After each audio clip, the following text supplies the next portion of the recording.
Hey, how you guys doing? For this week, we're going to talk a little bit about Skype and also Zoom. Kind of primarily Zoom. If you've been living under a rock, Zoom is becoming wildly popular. And I've actually been living under a rock, believe it or not, because I haven't used anything like audio, video, conferencing or Skype calls or anything like that for a few years now. I used to use Skype primarily for my live web show and also co-host for the Tech Webcast. But lately I just found out about it maybe 3 weeks ago because I found out my school uses it for remote learning.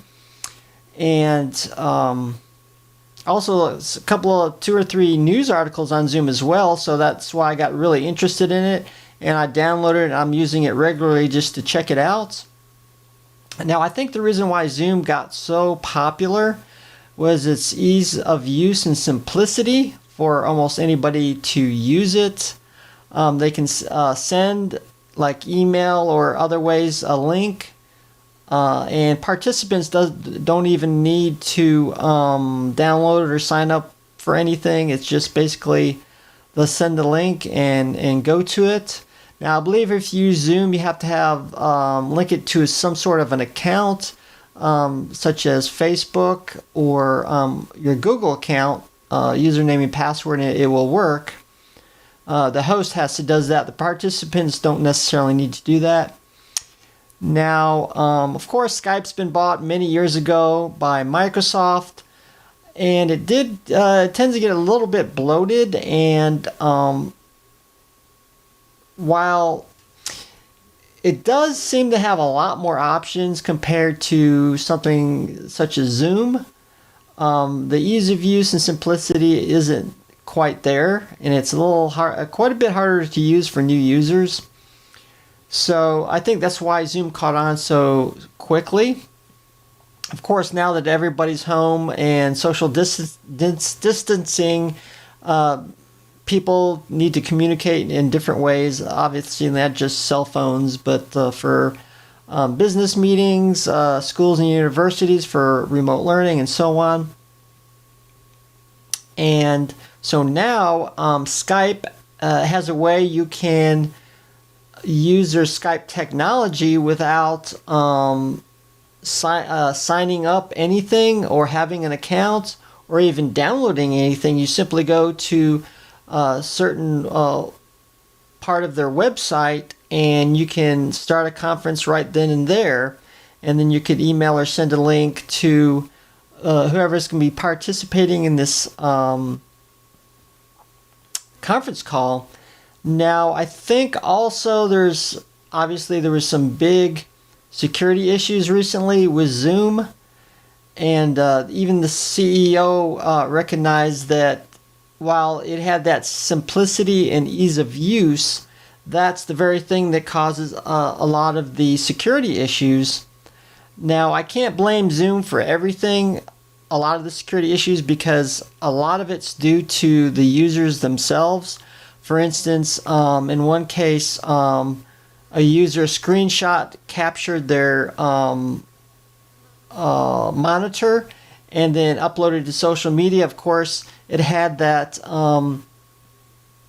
ID link in the header, which everybody could see, and then anybody could join the conversation.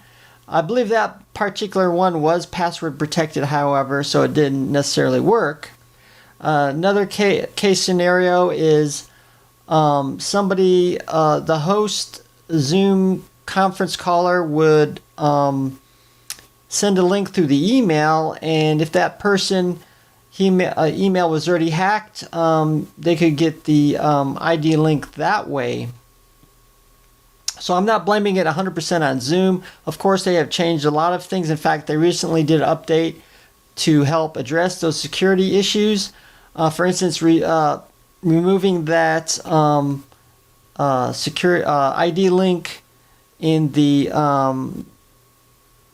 header bar where you get where it's visible would help prevent that, or somebody could remote log in without somebody knowing it and could see it and then join the conversation. or monitor it or something like that. So those, I'm not saying it's been addressed 100%, but they have been working on it to prevent that. So I'm going to be taking a look at Zoom more and more. In fact, I've used it recently with some family and friends to test it out before I'm going to do a video on Zoom itself. And as I've said, even my own school district, not really my own, but my children's school district has been using it for remote learning since we've been having to do a lot of that social distancing, especially in schools and universities.